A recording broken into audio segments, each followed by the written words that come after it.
Hi, I'm Brent Stafford, and this is RegWatch by RegulatorWatch.com. Retail vape shops are the beating heart of the U.S. vaping industry. Thousands of shops dot the American landscape, servicing millions of people who desperately seek a safer alternative to smoking. In fact, over the past decade, U.S. vape shops have helped over 10 million Americans to quit smoking. But as our viewers know, all is not well in the United States. Vaping is under assault, and the impact is stark when looking at the vape shop level. Joining us today are vape shop owners Danny Gillis and Chris Lautz, President and Vice President of the Venerable Tennessee Smoke-Free Association. Gentlemen, thanks for coming on the show. Thank you for having us. Thanks for having us. Well, it's good to see you both. I wanted to bring you on to drill down on the health of vape shops in the U.S. and to talk about the pushback your organization is leading out of Tennessee. Danny, let's start with you. Tell us, how are your shops doing and what's been the biggest hit to your business? Actually, our shops are doing very well. Since the 2019 Valley crisis, which we all know is THC carts, we had a downfall in that fourth quarter, and then, of course, COVID hit. But once that drilled through, actually, our shops started to thrive. And every year since then, they've been doing much better and better. We've been seeing numbers getting better and better. I can tell you that Tennessee is probably the largest amount of vapors in the country in this state, so that actually helps us. But my shops in particularly have been doing very well. And I'll speak more about the TSFA shops as we get further along. But my wife and I and our business is actually thriving. So we're very, very proud of that. And we're very happy that we have a strong client base that is very well educated. And Chris, how long have you been in the business? What brought you to vaping, and how are the shops doing? So Broadway Vapors has been here for 9 years. We'll celebrate 10 years this year. I've been the owner of this shop for the past 6 years. I started vaping in 2015. This was the shop that I stopped smoking in, so it's kind of near and dear to my heart. Previous owners are struggling, so I ended up taking it over from them. And kind of like Danny suggested, 2019 last quarter was tough. We had 25 to 30% dip in sales. Going into COVID was also a little bit tough, but we stayed open and got through the first quarter of that year, 2020, and then we just kind of started growing from there. We actually set a sales record that year and the year after and the year after. So we are tracking and growing, kind of like what Danny said. We're just thriving as well, and we're actually blessed. We actually opened another store last summer, so we're trying to expand more. Well, that's amazing. Danny, the Tennessee Smoke-Free Association is legendary in the fight for vaping. Dimitris Agrafiotis, a.k.a. the Vaping Greek, is a frequent guest on our show and obviously a fearless advocate for vaping. Tell us about what's going on with the TSFA. Well, I tell you, it was kind of an exciting time for Dimitri. He did step down as the main man. He is doing advocacy hardcore to this day. We love and appreciate everything he's done for the TSFA. So I want to make sure everybody knows that we miss him and we love him. Since we've taken over the board, we actually unified as a shop owners board.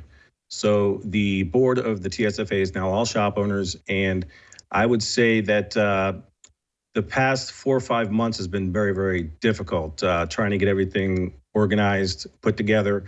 I think it's very important that any organization that's out there, if they're formed or not formed, that if they do decide to form or if they are formed now, they should have shop owners on their board leading their organization and working with a lobbyist team.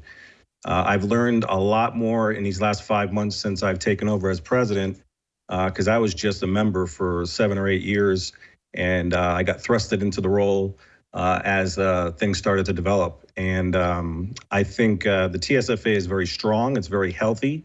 We have over 70 shops that we represent, plus manufacturers that are in our organization. And overall, the organization is staying very ahead of what's happening. We're working diligently day by day. But I would say the biggest takeoff of any organization, especially the TSFA, you've got to get a relationship with your state reps, and you've got to have vape shop owners representing your organization. If not, you're going to fail. There's no other way around it. I think it's great to have strong advocates out there, but if they don't have skin in the game and they're not sitting behind their cash register at the end of the day, counting the money, making sure everything flows, they don't really have that that drive. And I'm not saying that, don't take me wrong, this has nothing to do with any of the federal advocates out there that don't own shops. I'm talking about state orgs right now. You really have to have skin in the game. Chris and I talked heavily about this. It means a lot when the legislators hear it straight from the owners. And I believe that the board, being as strong as we are with the shop owners, I think the TSFA is going in a very strong direction. Your state has dodged a few bullets in the past when it comes to legislation, and you just dodged a bullet recently. Tell us about that state bill that you just pushed back against. That bill was actually put forth from the convenience lobbyist, and we knew about this bill several months ago, and it was a drafted bill, and had a couple of sponsors, obviously a senator and a state rep, and the bill was, they say it was a convenience store lobbyist bill, but it wasn't. It was an RJR pushed bill. It went through many amendments. I could talk a little bit of detail. I really don't want to go in too much because there's still a little bit of time with legislation, but I can tell you that they were trying to preempt the federal government with the PMTA. They were putting that in the bill, that the products that we wanted to sell in our shops had to go through authorization or be in authorization, had to be on the market before 2016. There was a 7 cents per ml tax charge in there, which would have destroyed us. There was a wholesale side. It was a nightmare of a bill. We have a very strong lobby team, very good members that made their phone calls. We do what we had to do. The bill is put aside right now. It's as of right now, it's actually sitting on a shelf. It's probably going to come back next year, but we are definitely going to attack it and fight it again. But we're proud of the work that we're doing. That I can say, I'm looking at this bill that I'm trying to pull it up right while we're talking. This bill had one thing in particular that just was an industry killer, and it basically just says if it wasn't on the market before 2016, why are they trying to preempt the federal government? They're in the middle of doing this right now. Why would Tennessee and RJR try to push this in a state? Let the states regulate the states, and let RJR regulate their cigarette products. Let the Tennessee Smoke-Free Association regulate vape products. That's why I look at it. And Chris, what do you think about the way in which the supporters of this bill were trying to push it through? Well, I mean, if the bill went through, like Danny suggested, 2016, I mean, like I said, I started vaping in 2015. The devices back then weren't great. I mean, they were good for that time, but where things have come to, I mean, I think I've got one product in here that's from that time period that might be legal, but that's it. Out of the hundreds of products in here, I feel like that bill would just push people back to smoking. There's no restrictions on cigarettes, and they're sold either direction from my shop. There's a tobacco outlet, and there's a convenience store across the street over here, and it would have just gone back. It would have just been prohibition. I mean, we just seen black markets pop up. We're going to see probably more problems with, people trying to mix their own stuff, maybe getting oil-based flavorings instead of like VG or PG based. And then therefore we start EVALI 2.0, but now it is our fault, but it's black market. And that's just a side effect of prohibition, Also, if I can interject with that, RJ Reynolds is not stupid. Okay, they're trying to take the vaping products off the market for now so they can get their products in later. It's not like it's a secret what's happening. Okay, they're going state by state, attacking each state. They're actually sending their lawyers to put letters out to vape shop owners in different. There's a state that had a ban, and actually RJ Reynolds' lawyer sent them a letter and said, "Hey, cease and desist." And you're talking about a tobacco company sending a vape shop a letter instead of a legislator or a law enforcement agency. This is just a big tobacco trying to push the vape space out, bring their products in later, crush us now, and we're not going to stand for it. I mean, TSFA is the first-born state organization in this country, and we have a model that works. I seriously would like any of your audience to consider, if they have any questions on how to start one or get involved with one, reach out to us. Anybody, anytime, you can go right to the website, hit the info button, or you can email me directly, Danny@tnsmokefree.org. I'll hook you up with the right people. You need to have an organization that's fighting, plain and simple. Now, to both of you guys, isn't it a little too late in some states? I mean, in some states, yeah. Yeah, no, absolutely not. In some states that they banned it, though, Chris, yes. Yeah, I think there's going to take like an act of Congress or act of God in this particular situation. But there are a lot. I mean, if you're looking at state by state right now, that's happening. We're watching, last Friday, I think like 6 states had their bills dropped that they defeated. So I say, yes, there's hope for a lot of the states. Now, if you're going to bring up something like California where they actually voted on it, no, that's going to take a new governor or, constitutional amendment, whatever they got to do to flip that. But I think every state has an opportunity to get some vape bills put through that'll help them. It's very difficult. It's harder to create a bill than it is to defeat a bill. Unfortunately, it's much harder to put one through than it is to defeat it. Yeah, well, like what Danny was saying, states like New York, Massachusetts, California, Washington, these states that have a complete ban and it's gone through lawmaking process actually on the books, that's going to be tough. Like he said, it's going to require another governor. But states that are still kind of on the edge, I agree with Danny 100%. If you don't have an active state org, get one, and like he said, reach out to us for assistance and guidance. Because it is important to know your lawmakers. It's important to have a good lobbyist to kind of fight for you. But you got to have membership too to pay for all of that. None of this stuff is free. And but it's just important to get involved. A lot of shop owners, there's a lot of, well, they got it covered, so I'm just going to sit back and do nothing. But you sit back and do nothing, then that's what you get. You get total bans of everything, and that is just mind-boggling to me. And we have that in Tennessee where shops are riding the coattails of the TSFA shops. That happens in a lot of states. It's up to the state organization to try to come together and recruit. Actually, Chris is phenomenal at going to all the shops and discussing it with them and doing recruitment, bringing them into the fold. Unfortunately, there are those shops that just don't give a shit. And I'll just say it straight out. They don't care. They're in it for the money. And it's embarrassing. It's insulting. It pisses me off, especially when we're there and we're fighting every day for that shop to stay open. But we'll continue to do so. That's our calling. That's what we're going to do. This is our passion. This is harm reduction. This is our livelihood.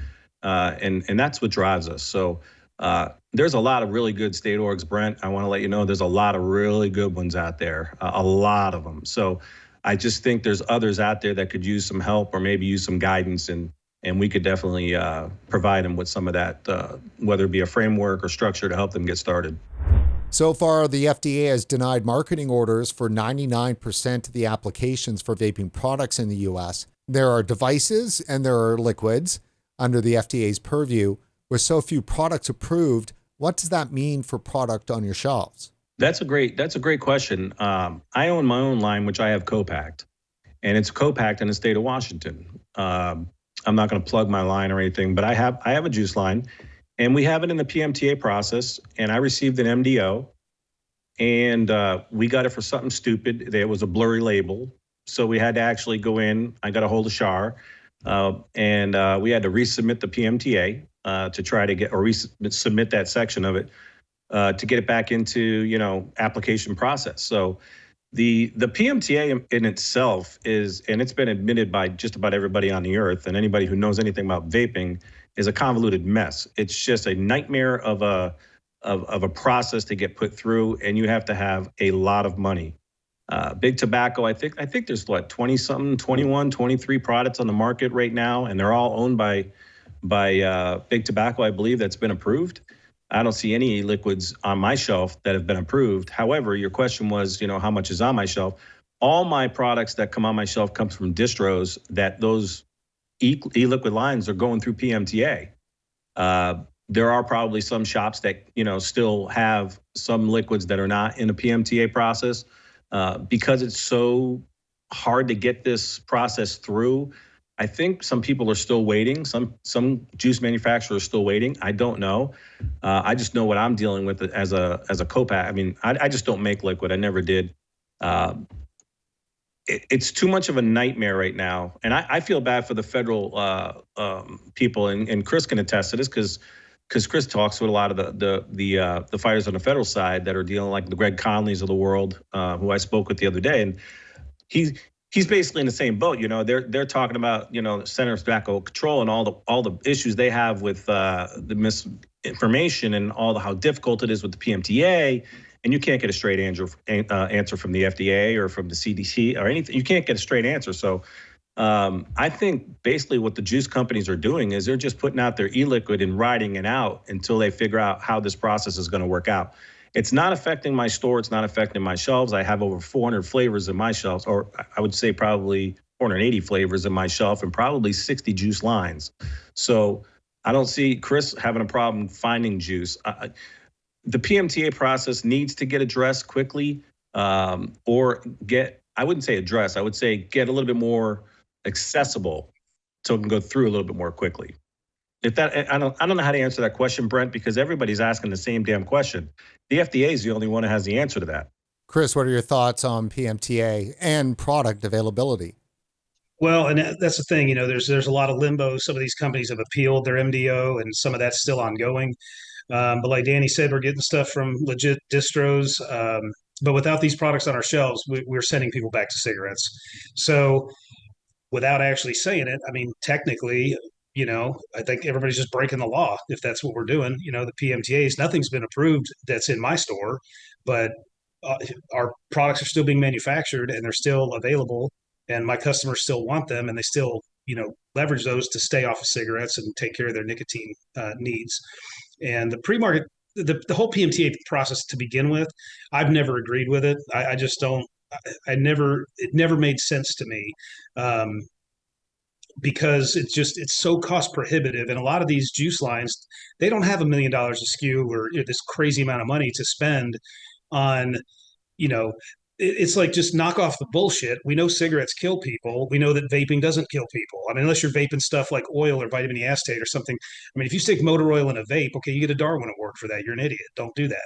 But the same right if they're eating Tide Pods and all that. But but these products are safe, but we're also fighting against this misinformation campaign. And I'm kind of mixing a lot of stuff into your answer here, but the PMTA process as a whole, I've just never agreed with it. I've argued with a lot of people about that. They think I'm crazy for not agreeing with it. I think it's time to quit playing nice. Sometimes I just feel like we keep asking for permission, and we are not killing people. Cigarettes are, and everybody's ignoring this giant elephant right in the middle of the room, and nobody's doing anything. This administration, if there's been any talk about smoking or cigarette, changes, it's to reduce nicotine in the cigarette, as if nicotine is the issue. Nicotine is no more of an issue than caffeine or something, but it's the tar. So not even thinking out, if we reduce nicotine, people are going to smoke twice as much, meaning they're going to ingest more tar and just a greater chance of death from smoking-related illness. I mean, it's absolutely insane that this such easy thing to see is so easily missed by people who are in power. It's ridiculous. As far as the PMTA is concerned in Tennessee, I look at it this way. Keep your nose out of Tennessee. Let Tennessee take care of what Tennessee has to do. Let Alabama, let Georgia, let Kentucky deal with what they have to do in their states. The federal government needs to keep their job in there, and their lobbyists need to keep their ass out of Tennessee. Let Tennessee govern themselves. There's no reason to bring it to the federal government and then bring it into the state and say, we want the same thing in the state, and try to shut us down at the state-by-state level. So if you bring the PMTA process, basically you're putting the same process on the state as you are at the federal level.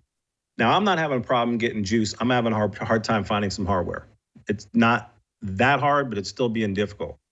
But it pisses me off when you get RJ Reynolds pushing my lobbyists down the halls of Nashville, and I'm like, I'm done. Let's get the fire extinguisher out of our hands. Time to take it out of our hands. I'm done putting out fires. It's time to start pushing back.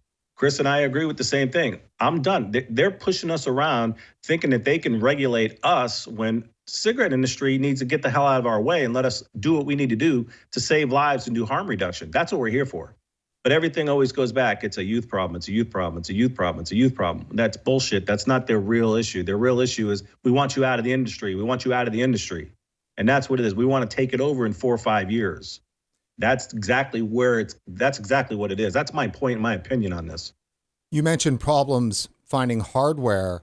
Is that a result of the PMTA process, or is it a result of the fact that they've kind of abandoned, some of the manufacturers kind of abandoned the U.S.? It's the latter. I think the manufacturers, unfortunately, Anakin left the U.S. market. They made great products. We've lost another. Aspire's left the U.S. market. We lost some great products in Aspire. Those were the two leading brands we had back in the day. And we would love to have them back in the States. If you're listening, we'd love to have you back.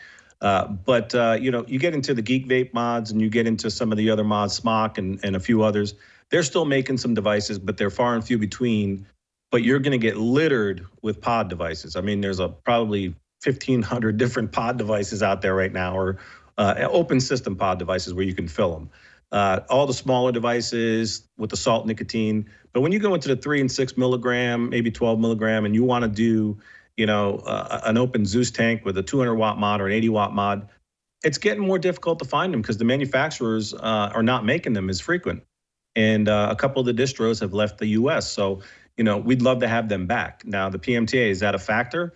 That's something that maybe you'd want to discuss with Anakin. And, Dimitri could probably answer that. He's very close with them. But we're seeing maybe 3 or 4 companies that are really hanging on to the hardware side of the open tank system, not the pod system, but the open tank system.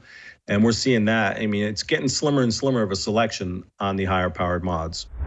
What's your understanding of youth use in your area around your shops? So I've talked to both of my kids who are in high school.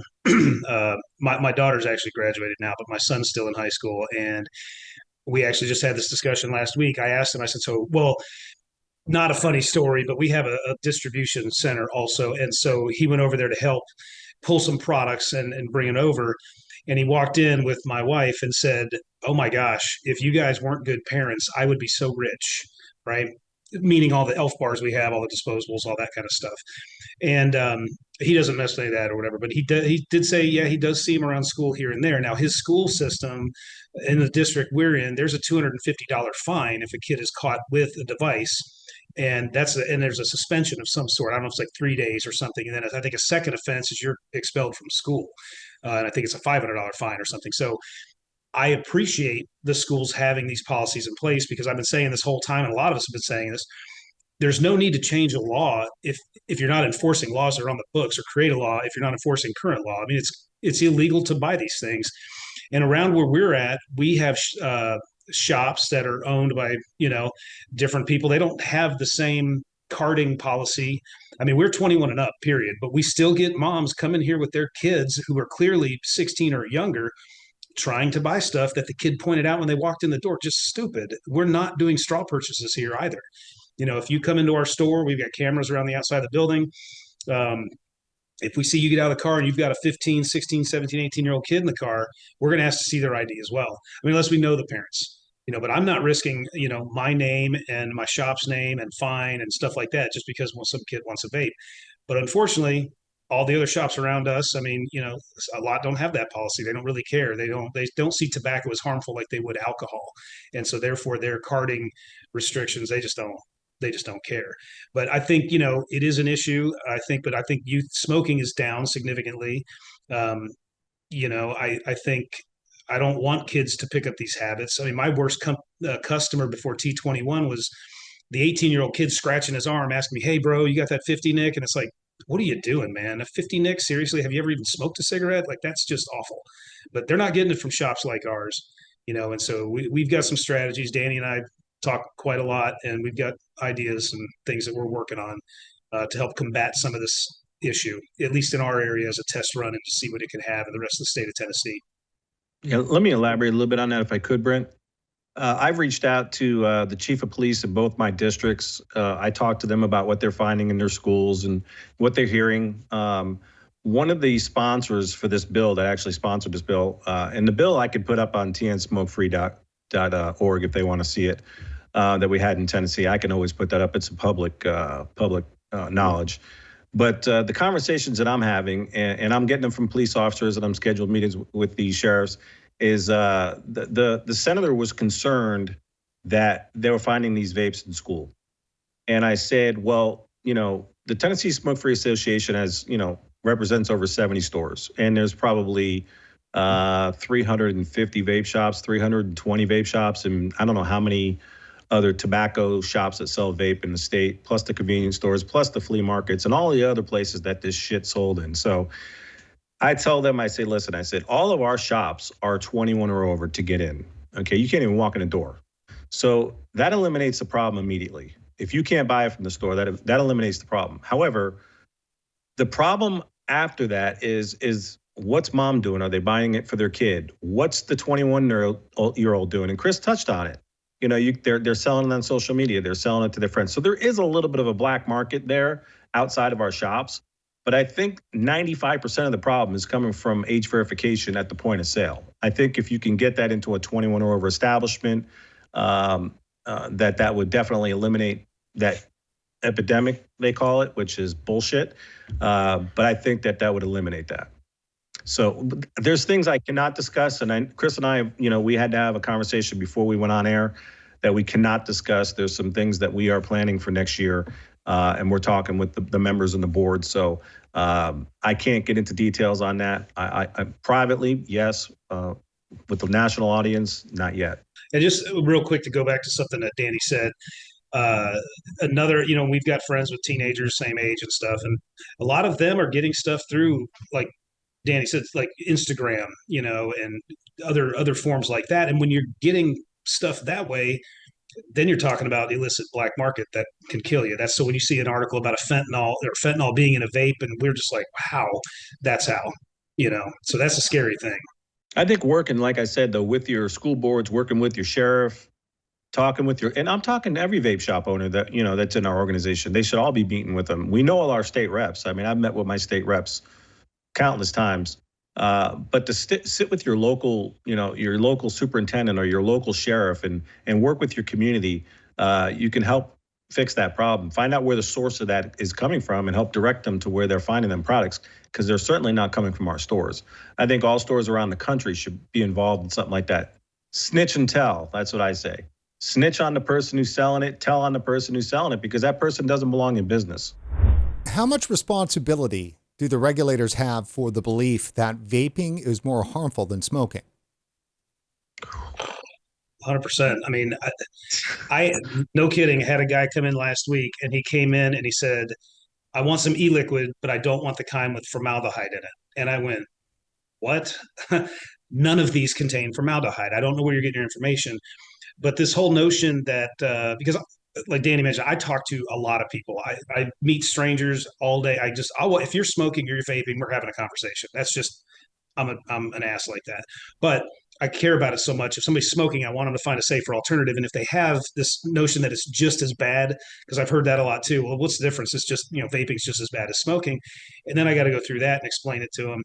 But I think these commercials on TV with all the veins going crazy through your head and all this, these ages. I mean, I started smoking and messing with tobacco when I was 14. So I don't remember having veins going through my head. And, I saw something today that suggested you have mental illness as a result of this. And maybe that explains a lot of things about me. I don't know.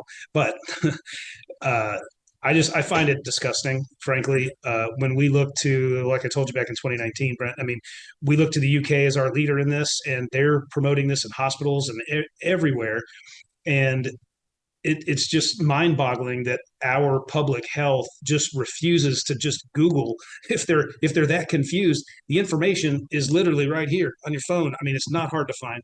And there are studies out there, and now we're seeing more junk studies come out with stupid results. But all I can say, after smoking for 30 years, I've been vaping for over 8 now, and I feel great from that perspective. I'm 53, and I don't get winded going upstairs really. I mean, so it's a game changer for me. And so to have people tell me that I don't know either my own physiology or other people's, when they come in and their skin's gray and now their skin is like it's supposed to be, and they're having active lifestyles, thousands and thousands and thousands of times, between Danny and I mean, we've seen tens of thousands of people, and it's always the same results. So it just, the misinformation campaign, the American Heart Association, the Lung Association, Center for Tobacco Free Kids, all these alphabet soup groups, PAVE, a bunch of triggered Karens talking out the side of their head. They don't even know what they're saying. It's extremely frustrating to have customers come in and bring up popcorn lung. Oh my God, I'm so sick of hearing that. Those two words should never go together, ever, at least as it relates to vaping. It's just insanity to me that this same tired propaganda machine just won't quit. It's super frustrating. One thing that Dimitri was really strong on was getting it out there on the consumer level, get the advertising out there correctly, get the truth about vaping. Unfortunately, the shops at the time was trying to foot a bill to do an advertising campaign that we just quite couldn't afford. I mean, we just couldn't afford to do that and fight at the same time.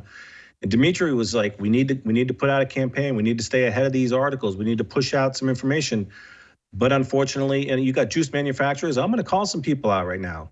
We got companies making millions and millions and millions of dollars in this industry. This is $1 billion-something industry across this country and beyond. Where the hell are they what are they doing with their advocacy money? Now, I'm not calling them all out because I know some of them very well, and I know some personally. I would say 80% of the juice manufacturers out there are sitting back in their Ferrari collecting a check. These manufacturers in China, you think they're going to give money? I don't know. I mean, I'm not going to speak ill or not because I don't know where they put their money. But I can tell you right now, the juice that I carry on my shelves, every one of those companies should be given to either the state or to a federal org to fight and push back in a campaign, a commercial, advocacy, fight the FDA, lawsuits or something. There should be more done, Brent. The one thing the Delta side is doing, the hemp side is doing, is they're getting ahead of what they were going to get smacked with. And you can see all the hemp industry starting to write their own bills and get everything ahead because they went through it with most of these people who were in the vape industry at the time. So they went through the whole, these past 9 years. So they're getting ahead of it and they're getting legislation written. We had our hemp industry in Tennessee actually have their bill go through the Senate Judiciary Committee last week, which was fantastic. It's a start. You say hemp. You're talking about hemp, not cannabis? I'm talking Delta 8 hemp. Yeah, hemp products. Delta 8. Yeah, so we're not talking about THC. I'm not talking like marijuana. No, I'm not talking not marijuana. The Farm Bill, the hemp products. The hemp products that are in some of our vape shops. I mean, some of our shops are purists in the TSFA, which means they strictly sell vape products only. Some of them are hybrid shops, which might sell some Delta products, and some of our shops are more towards a smoke shop and have vape products. So we have a diversification in the TSFA. We're not going to shut anybody out, just because they sell Delta flower or anything like that, or a hemp flower, excuse me. So I look at, the hemp industry and the vape industry, as the vape industry is the parent. We're the ones that's been around a while, okay? We've been here since, 2006 or 8, we've been started off. And now here comes Delta, or the hemp industry comes along, and they look at the mistakes that the vape industry did by not unifying and coming together and putting a bill out there to regulate themselves. Not that we didn't try, it's the TSFA. We did try, and we've passed a couple of things in the past 9 years with Dimitri and the gang. We've done some really great things, but we weren't able to get anything pushed through. When 2019 hit, a volley hit, it put a smack right on the vaping industry's door. They used that word vaping as it's right at the vape shop. It's right at the vape shop. Instead of a verb, it's a vaping device. We all know it was a THC, a volley coming from the black market carts. However, the CDC and the FDA, they all just said vaping is killing people. That hurt us bad as far as, in the public's eye. We've been trying to recover ever since. The problem is RJR, Bloomberg, and all those others are putting out millions and hundreds of millions of dollars to get rid of our industry. They want us gone, flat out, against the science. They're not even saying that it's, it is healthy alternative. Although I did hear somebody in the CTC come out and say, yes, we'd rather you vape than smoke. But then they say, yeah, we're putting out there's some propaganda out there we could clean up. I was like, yeah, there's a lot of fake news out there. But I blame that a little bit on us not getting ahead of it and unifying. But now I think it's on the regulatory body that is actually saying that. And Gottlieb said, vaping would be great for the healthcare industry. So we have a communication issue still and a propaganda problem in this country when it comes to vaping. Most of the problem when it comes to the information, in my mind, and after 7 years of coverage on this issue, is that it comes right down to the regulators. So the regulators either are perpetuating the misinformation, or they're just choosing not to correct it. And I'm not certain which is worse. From my perspective, I feel that if the misinformation campaign benefits their end goal, which I feel is to protect big tobacco and big pharma's interest in this industry, then the propaganda continues, right?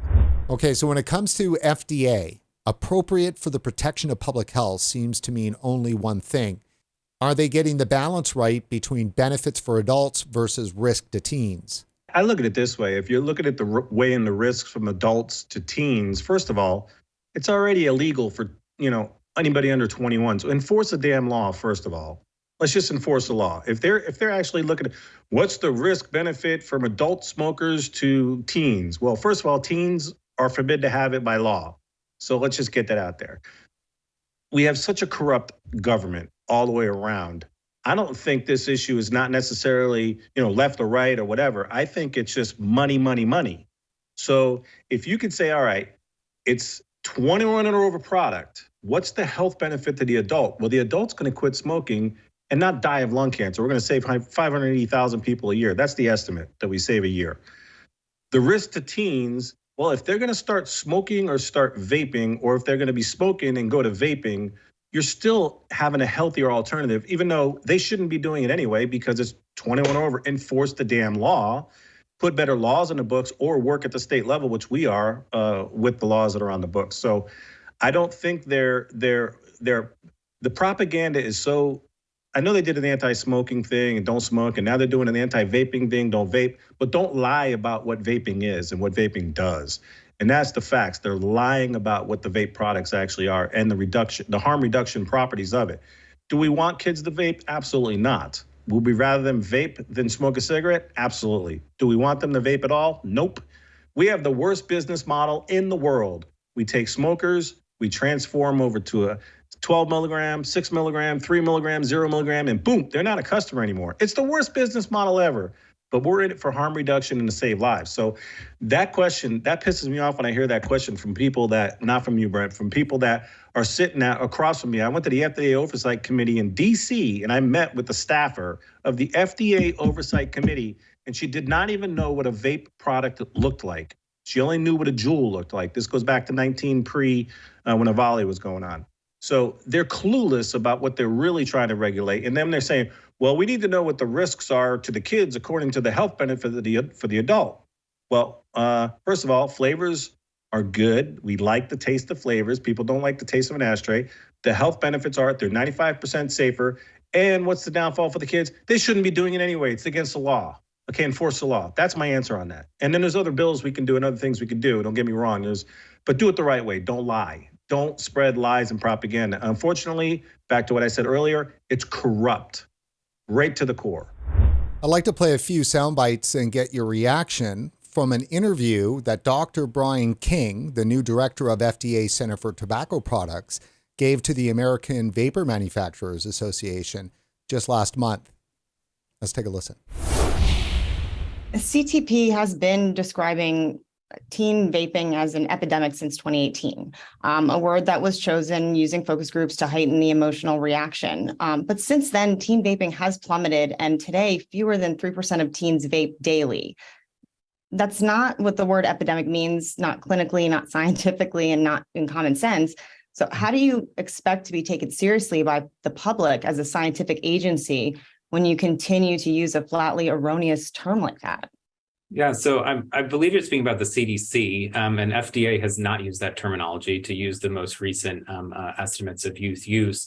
I will say that I'm an epidemiologist by training, so I'm fully cognizant of the definition of an epidemic, which is unprecedented increases over what you'd expect at baseline.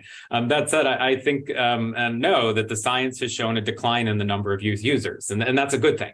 Over the past couple of years, we have seen declines since the peak in 2019. It's still too high. We've got 2.5 million kids that are still using these products. And based on what we're seeing with other products among kids, including cigarettes and smokeless and others, we can achieve those low levels as well, below 2%, 1% per 2%. I do disagree with the notion that we should only be concerned with daily use among kids. We do have research that demonstrate even infrequent use elicits signs and symptoms of dependency. And so from my perspective, any youth use of these products is problematic, and that, that's how you become a frequent user is there's a pathway from intermediary to frequent use. But, regardless, the good news is that it's coming down. I hope that continues. We certainly have the pandemic effect, which has affected everything, right? We see it on a variety of health indicators. So it's interesting to see next year, once kids are now back in school more frequently, and there's potential social sources, whether we see a change in that use. But I hope it continues to decline. And as I've noted, previously, I see where we can go based on the use of other products, and I'm hopeful that we can continue these types of interventions to continue to reduce use. But it's not mutually exclusive from actions to help continue to address the issue of harm reduction among adult smokers and getting them to quit completely. So on your watch, sorry, Allison. So on your watch, the FDA has decided to no longer use the term epidemic. Since I've started, I haven't uttered it. I'm not aware of any of my staff, but as far as I'm aware, we have not used the term. It's ultimately up to respective individuals. There's certainly disagreements among epidemiologists, like there is any discipline. You're going to find people disagree. But in terms of the big picture issue, I don't want us to see the forest beyond the trees. And the bottom line is that there's still too many kids using these products. And so whatever you call it, we've got 2.5 million kids using the products, and we can do better in terms of reducing them. And so I don't want us to get caught up in semantics so much as the big picture. And for me, we've got more work to do. We've made good progress, but we've got to continue to the pedal to the metal while still keeping an open mind around strategies continue to benefit adult smokers to get them to quit completely. I think there's a lot of CYA in there. I think there's a lot of he's not being very frank. His body language is kind of off to me when I'm listening to him talk. I feel, he wants to talk about semantics. I mean, in a nutshell, what I take away from that is that if we're not focused solely on kids, I mean, adult smokers never even was part of that conversation really for me. And I think a lot of that to me comes off as disingenuous. I mean, he knows they're uttering the word epidemic because the CDC, the FDA, I mean, they're on record for saying that, different people over this time period. And they've even been pressed on what number qualifies as an epidemic. And they won't answer that question because it's just another shamdemic, I call it. It's just they're trying to pass an initiative or whatever. It's just they leave people like me out. I'm not going back to cigarettes. And I'll have the means if they do a full ban on this. I've got a lab that nobody knows about. So I will be safe. I will have nicotine. I will have but I worry about the people that don't have those resources.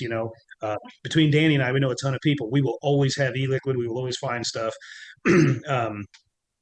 Just get wire and build our own coils and go back to those days. But I feel like the FDA is just they're not being very genuine here. And Brian King, he's not being genuine at all, in my opinion. While you were at the CDC in the mid-2010s, many people's first introduction to you came when, along with Dr. Tom Frieden, you started to voice warnings that vaping products could serve as a gateway to combustible cigarette smoking. Today, of course, high school cigarette smoking is at 2%, a figure that no doubt would have inspired great laughs at any tobacco control conference in 2010 if you predicted that's where we'd be at today. Because back then, 1 in 7 high school youth smoked cigarettes. So with the benefit of 7-8 years of hindsight, in your view, is it a fair conclusion that any gateway into smoking over the last decade has likely been outsized numerically by the gateway out of smoking for youth and young adults? I will say that there's still a strong body of evidence that suggests that the gateway does exist, but it's dependent on a variety of different factors. It's certainly not conclusive evidence, but there's a moderate evidence to demonstrate that. But you also have to look at the net impact of the science. And so I've said publicly many times that you do have some gateway effect. We've seen that through the PATH study and others, but that doesn't mean that every single kid who's using an e-cigarette is going to go on to smoke. There's a variety of factors that impact that. So I caution folks against, definitive statements like that every person is going to transition who use the products. It's certainly happening. But when you look at the net effect, we've definitely seen a decline in overall e-cigarette use. But that doesn't negate the fact that there still may be some kids who are using e-cigarettes that are transitioning to cigarettes. But the net effect at present, we are seeing a decline in use. And as I noted earlier, I hope that continues among kids. It's a good thing, but we can do better. Yeah, and everything or much of your day is spent looking at the 100-word statute that's known as the Appropriate for the Protection of Public Health test for the PMTA, for PMTA reviews. This is a question kind of inspired by thoughts of Dr. David Abrams, formerly of the Truth Initiative, people like David Levy. Does the Appropriate for the Protection of Public Health statute require FDA to view teens switching away from cigarettes to vaping as a bad thing? I think that there's a lot of interpretations of APPH, and I think that we have opportunities to continue to clarify the scope of that. I know there's been a lot of calls in the past. I do hope for opportunities in the future where we can have public engagement on entities to identify perspectives related to the precision around the APPH standard. So you didn't really necessarily answer the question. Do you think the APPH statute requires FDA to say any teen use of any nicotine product, including a switch from cigarettes to vaping, is a bad thing? Is that required by the statute, or is that a policy-based decision? The statute requires us to look at the net benefits and risk when we are making a decision on a PMTA, and that includes evaluating the benefits to adult smokers, but also the net risk to kids. And so we are required to look at that relationship. And so in terms of determining the APPH standard, we have to look at the net impact among non-users, and that includes youth, which is a vulnerable population. I got to tell you, Greg was trying to nail him down, and this is another typical bureaucrat, just bullshit answer, okay? He's saying net impact of science, then he's going the APPH standard of the benefit and risk against adults to kids. This is not a product that's sold to kids. I mean, you just got it. You're not approving this product for a child or a teenager. You're approving this product for an adult. I mean, I watched that whole video, by the way. I saw the whole video at length. Greg and his team, that team did a fantastic job trying to drill him down, and he was dancing around that thing the whole time, just being a typical bureaucrat. I'm not saying that he's, not doing some good things, but I don't know him personally. I know that CDC and the APPH and standard and it's just a bunch of think tanks and a bunch of, what's the science? What's the science? What's the science? Anybody could put a science study together, Brent, and say this works for this or this works for this. The fact of the matter is we're not trying to pass these products through for kids. This is not for kids. What's the risk to kids? There should not be a risk to kids. If adults are using this product and we know it's a safer alternative for adults, if the child or the teen, whatever they want to call it, uses it, it's still safer than smoking. We're not trying to regulate this product for teens. We're trying to regulate it for adults. They got this so backwards. What's the risk to the kids? The kids shouldn't be taking it. There is no risk, okay? The risk is what is the benefit for the adult? That's what we should be looking at. It feels upside down. It's ass backwards. It's completely, there's no common sense right now. And not just vaping or whatever. There's no common sense in the world. And this whole place is crazy around. Common sense dropped off about 4 or 5 years ago. Everything just started to go, okay, we don't know nothing. What's up is down, what's down is up. This science, you can't trust science. I don't trust the CDC. I don't trust the WHO. I don't trust the NIH. I don't trust the United States government telling me shit right now. The FDA, all the 3-letter government, I don't trust them all. They're all think tanks and money bureaucrats. So if they want the truth, get the science from the people that have actually done the science. We've got the actual science. If they want the information, come to the vaping associations. We have the information. We have the customers in our stores. We deal with these people every day. They want to regulate somebody they don't even know exists. They're trying to regulate a product they don't even know what it looks like. So, Greg and his team did a fantastic job with some very good questions in that whole interview. And I advise anybody, if you put a link to that, they need to watch that video, Brent. And he danced around it, trying to just be nice to them, and he couldn't give a straight answer. Yeah, when they talk about the science, what they don't ever point out is that it's social science that they're describing. They're not talking about physics and doing an experiment about balls dropping and gravity and stuff like that. It's social science. It's statistical orientated. It's all based on assumptions that are being made before they go in to their data analysis. And, in that last answer, I mean, he basically said that gateway, there is no science. There is no conclusive science that there's a gateway, but it's still happening. We know it. again, they're not on the ground. They're a bunch of think tanks, and they have a bunch of people thinking they're doing real science when all they need to do is gather up and get data from us. I mean, they just need to get the data from us. I think it's gotten so left and right in this country, and so, everybody's split. I'm in the middle. I'm an independent guy. I'm an independent thinker. I vote on my issues. I believe, in God and all that, and I have my own way of thinking. But if somebody tells me this apple is hanging on this tree and I see that apple hanging on that tree, guess what? There's a freaking apple hanging on that tree. But if the apple's on the ground and they keep telling me the apple's hanging on the tree, I'm going to call them a liar and they're a dumbass and they don't know what they're talking about. And that's exactly what we got going on right now. They don't know what's up and what's on the ground. They don't know nothing because they don't have people in our organizations talking to us. PMI, Philip Morris International split off.